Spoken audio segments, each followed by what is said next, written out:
Good evening. Here is top news newsletter, starting with headlines. Syrian army kills terrorists destroying their gatherings and vehicles in different areas. More civilians murdered as the Saudi warplanes target popular market in Sada. Russian Foreign Minister OPCW members ignoring evidence incriminating terrorist organization in Syria. Units of the army and armed forces carried out a series of military operations targeted dens and gatherings of armed terrorist organizations in different areas and killing a number of terrorists and injuring others, in addition to destroying their vehicles.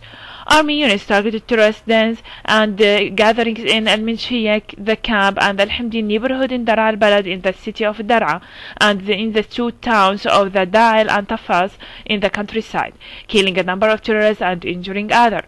The army destroyed two vehicles equipped with heavy machine guns with all terrorists on board in Al-Qasr village and targeted the vehicles in Tel Asfar area in the northeastern countryside of Sweda province.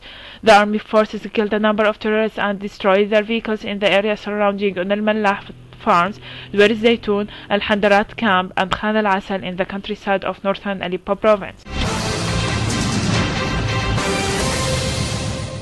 More civilians were murdered as Saudi-US warplanes struck several targets across Yemen, including a popular market in the city of Sada. The source said that the strike on Sada markets took place earlier morning on Friday, noting that civilians were murdered. Overnight strike targeted Sana'a, where explosions were heard in the capital, sources added, noting that the Yemeni air defense system repelled the hostile warplanes. Health Minister officials said that also at least 39 civilians have been killed in more than 24 hours of Saudi assault in Yemen. Earlier, a fresh strike targets an armed camp in Sada as well as different positions in Sada.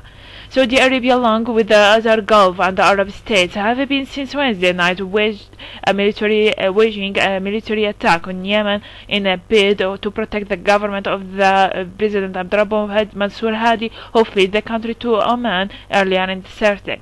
The declaration of the assault comes from Washington by the Saudi ambassador to U.S. Adel Juwairi. Russian Foreign Minister announced that some members of the Organization for the Prohibition of Chemical Weapons are ignoring defense about using toxic materials by terrorist organizations in Syria and Iraq and leaving unfounded allegations against Damascus.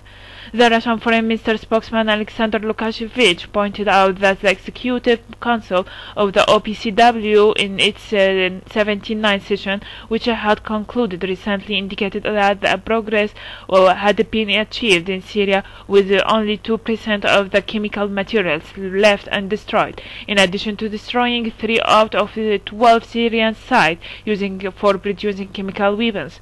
He expressed Moscow's regret that some members of the OPCW Executive Council are accusing Damascus of not honoring its commitment about its chemical weapons stockpiles, relying on the reports of questionable validity published in the international media about using a gas against civilians in Idlib province.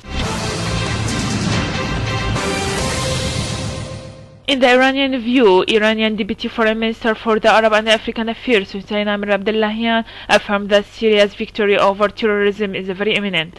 The resistance showed by the Syrian people under the leadership of President Bashar al-Assad played an important role in clarifying reasons behind the spread of terrorism in the region, as he said. He added that the talks he held with the Russian Foreign Minister concentrated on the situation in Syria, Yemen, Lebanon, Libya and Palestine. Syria was hit by violent unrest since mid-March 2011, where the Western media report accused countries, mainly the US, Turkey, Saudi Arabia and Qatar, of orchestrating the civil conflict in the country and providing terrorist groups with money, weapons and trained mercenaries. On May 2011, Syrian president launched a wide-scale operation against the armed group and gunmen operation in the countryside, who started to escape the army flows and infiltrate illegal to Lebanon.